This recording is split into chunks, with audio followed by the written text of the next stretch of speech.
magandang hapon sa inyong lahat. Guys, muna itong aking face mask. Andito ako guys sa harap ng pinakamataas na building sa Davao. Papakita ko sa inyo guys. Ayan guys, oh, tallest building in Davao City. So lalakad lang ako dito guys at ako'y pupunta ng Victoria Mall. See you. Ayan sa likuran ko guys, oh, na mataas, oh.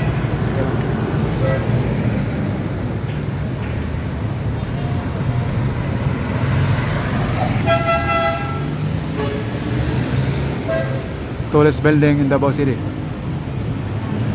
Euro Tower.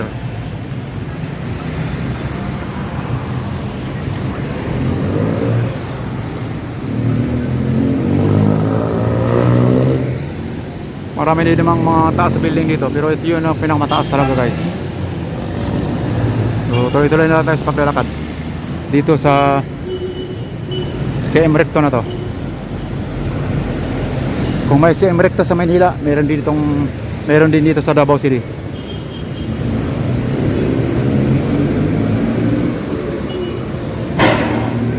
Yan ang sakayan guys papuntang Ikulan or bus terminal ng Ikulan. Yung mga jeep dyan na SM Ikulan ang tatak. So dyan ang sakayan. Dyan ako nag-apply noon guys, yung may nakaupo na security. Dyan sa third floor na yan, meron dyang BPO company.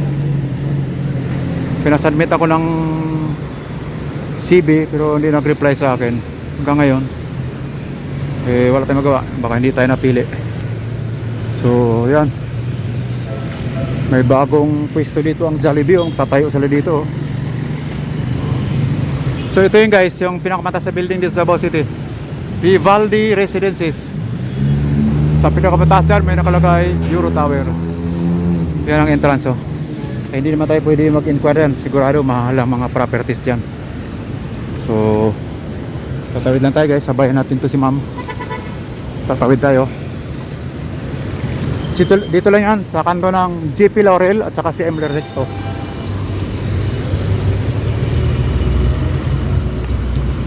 So tuloy-tuloy lang tayo sa paglalakad. Malapit na tayo guys sa Gaisano Mall. Pero hindi tayo sa Gaisano pupunta. Pupunta tayo sa Victoria Mall.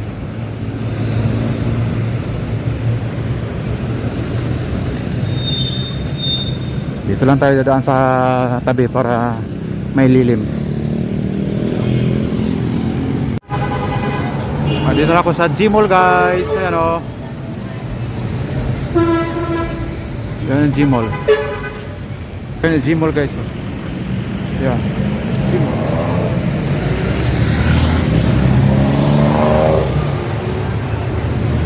Daan lang tayo dyan. Pupunta tayo ng Victoria Mall.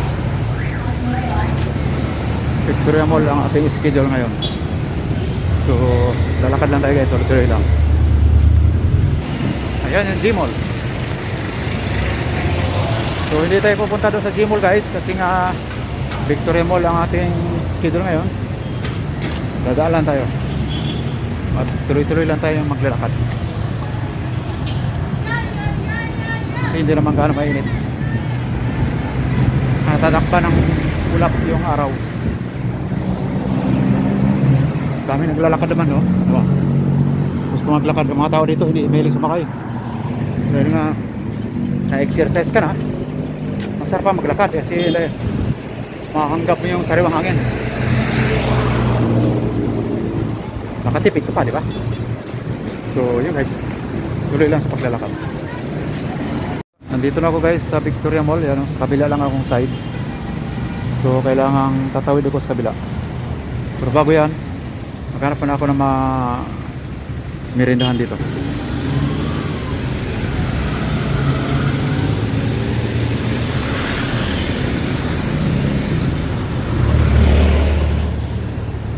Hello guys, nandito na ako sa Victoria Mall. Walang steak coffee doon sa bakery na tapat dito sa Victoria Mall. Yun, oh, Pan Station Bakery. Naubusan siguro. Pati doon sa unahan ng 7-Eleven. Gusto ko si steak coffee para hindi ako untugin. Mas maganitong oras, sinantok ako kasi nagbabitamins na ako. So sa loob na ako magpa-coffee pa guys. Marami naman dito sa food court. halos parehas na ng presyo sa labas. So pasok na ko sa loob guys at nang malamigan ang ating katawan dahil it takes 10 minutes lang mula doon sa Gaisano pupunta rito sa Victoria Mall.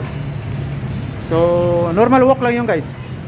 So gusto nyo maging physical fit, maglakad kayo araw-araw, umaga man o hapon, wag lang yung tanghali kasi ako man di ko kaya ang tanghali, sobrang init, tirik ang araw. So mga bandang ano na, ganitong oras or umaga. So ganun guys, papasok ko sa loob guys. Ito yung entrance guys oh. Yan. Dito ako pasok. Walang event dito guys oh. Ito yung kanilang atrium. Yung mga upuan ng mga senior oh. Marami na pa upo. So ito yung mga amusement nila, mga palaruan. Kunti lang tao, holiday kasi. So medyo may mga tao din. Pupunta lang ako ng food court at doon ako magkakape. Ayun ang mga puan guys, oh, puno. So dito ko nag-i-standby guys pagka I have no place to go kasi maraming upuan dito no. Tsaka malamig dito guys, grabe lamig dito. Kapapasok ko lang oh, ramdam ko yung lamig ng katawan ko eh. So mamaya na ako akyat sa taas, kakaya man ako dun sa food court. Kasi dito ako sa Victoria Mall Department Store. Nag-inquire ko ng mga gamit ng sports tulad ng arnés, pansimbaka, gloves, titimbang lang. Wow, yan ang aking timbang guys, 65.5. Bumaba ako masyado no? So may timbangan pala rito, okay. Kasi sarado sa City Health Office. So at least natimbang ko yung aking sarili at blood pressure na lang. Muna ako dito sa food court guys, may shortcut dito ng daanan. See you. Dito ko sa food court guys, paborito lugar. Pero so order tayo ng ano pwede orderin natin. Dito sa waffle row.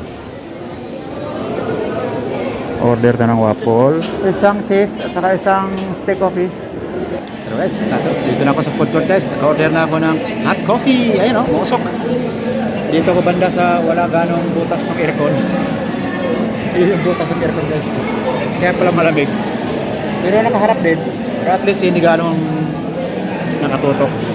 So yan o, tinan mo, umuusok din o. Mamaya-maya konti, mawala na yung usok na yan. Sobrang lamig dito. Order na ako ng cheese waffle. At pinainit ko lang para mainitan na sikmura natin. Pero gusto ko sana kape lang, pero gusto kong kumain din eh. Wala kasing stick coffee doon sa angin din ng bakery. So dito lang ako guys. At palamigin muna natin itong kape na in-order ko kasi bawal ng hipan. Bawal kaming mag-tie-hop. Sa Bisaya pa, bawal huipan ang mga pagkaon. Ano mga pagkaon na pwede nimong kanon. So subukan natin kung baka pwede na. Bismillahirrahmanirrahim. Pwede na guys. Pero musok pa. Pero kayang-kaya. So kunti lang ngayon ang tao guys kasi nga holiday. 126th day of Independence Day. So kunti lang tao sa mga mall. Pero dito sa food court normal na kasi food court to eh. Maraming mga dito nag-uusap, mga nag-transact ng mga business nila. At marami nagme-merenda rito. Katulad ng iyong lingkod. Gusto ko ang stick coffee kasi nga mafe-feel ko yung tunay na kape. Dahil ako'y naantok pag ganitong oras guys. Dahil nga may vitamins ko diba. So habang nagkakape ako, siyempre kukwentuhan muna tayo tungkol sa panahon ngayon. So bala kong bumili ng ano guys, yung stick arnés ba. Diba may stick ako, walang lalagyan, nakasabit na sa pintuan ko.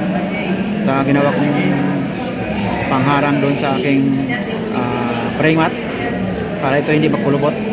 Gusto kong bumili ng arnes na may hawakan. May lalagyan ba?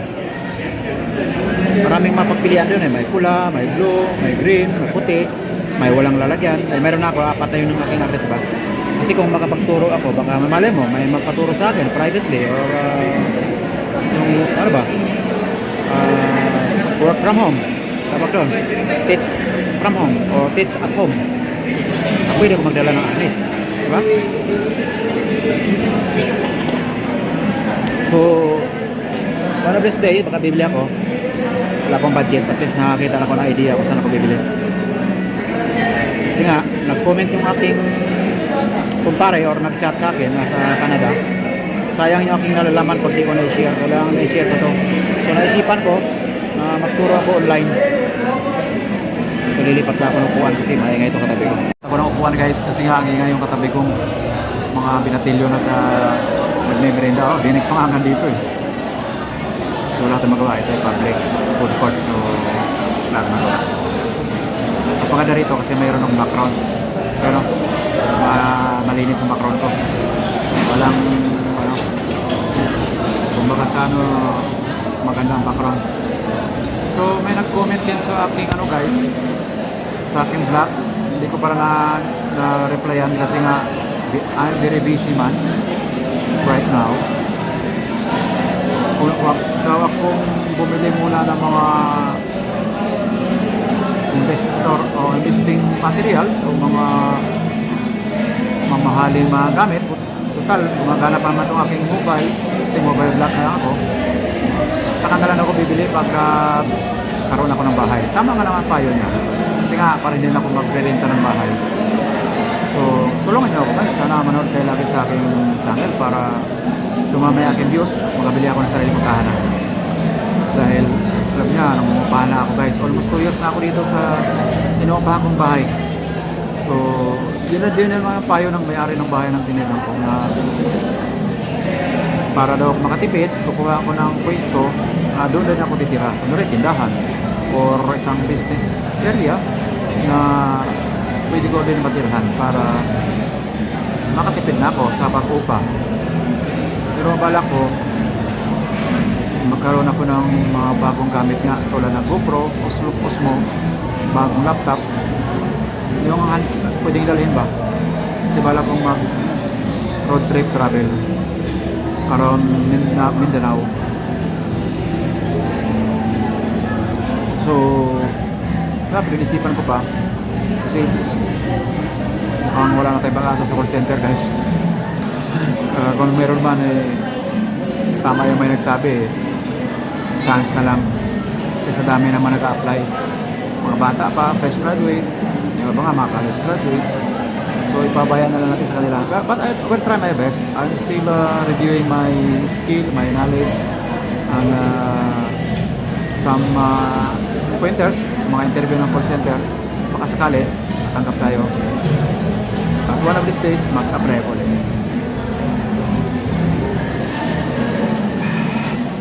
Yun, lamig na kape guys. At para tayo magkaroon ng pambili ng mga investment cameras, mga magagandang camera. Nag-offer na pala yung anak ko na meron sa camera na hindi na ginagamit.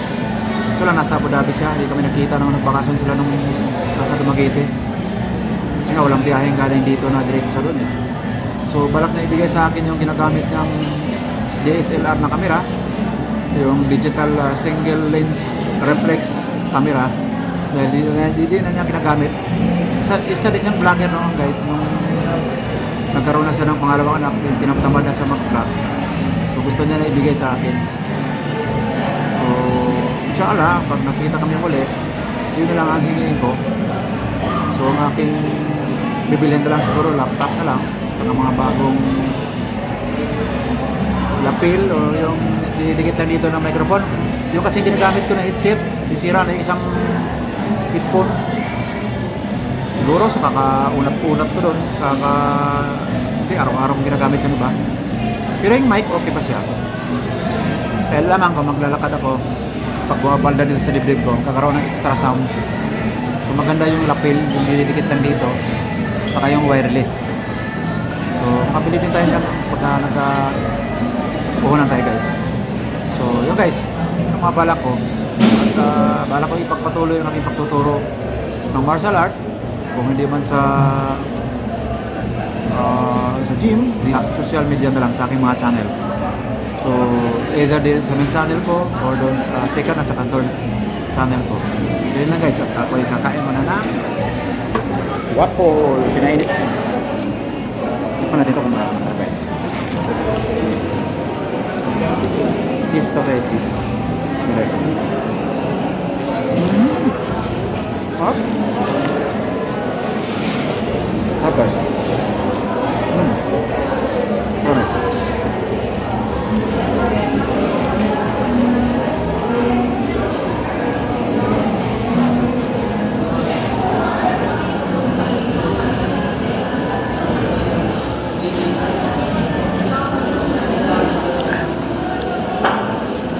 Sarap guys. Promise. So yun na guys. Na kayo mga plano sana matupad. Dahil nga siyempre kailangan may plano tayo sa buhay bago tayo kumakbang. Mayroon tayong mga pangarap. Sa atin ko huli, shoutout ko lang aking kumpare sa Canada. Pare, salamat sa iyong advice na magpatuloy sa ating pagtuturo ng martial art. Dahil nga ito yung umpisahan ko nung tayo by sa ating panahon pa, banataan natin. At ako naman yung napangalagaan ko ang aking flexibility. So why not? Some of these days, pag nagkaroon ako ng konting ipon, baka makapagrinta ako dito sa Victoria Wall ng isang area na pwede ko tayo martial art gym. Sa ngayon wala pa. Kaya talagang struggle pa ang ating channel. So yun nga guys, marami pa akong bibilhin mga gamit sa gym. Kung just in case makabili man ako o makarenta man ako ng gym, marami pa akong gagamit o bibilhin mga gamit tulad ng mga punching bag, gloves, kicking pad, kicking shield, mga pang-sparring body protector, mouthpiece, headgear, chin guard, arm guard, napakarami pang bibilhin.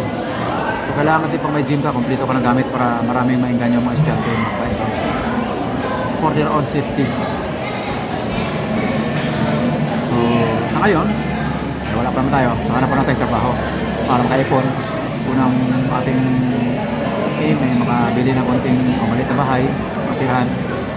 O kaya kukuha ako ng tulugan na condominium or isang row house na malapit dito sa Davao City. Kasi nga, para yung upa ko sa bahay, doon na mapunta sa maakin na. Yung aking binabayaran ay akin na. Mga ganun.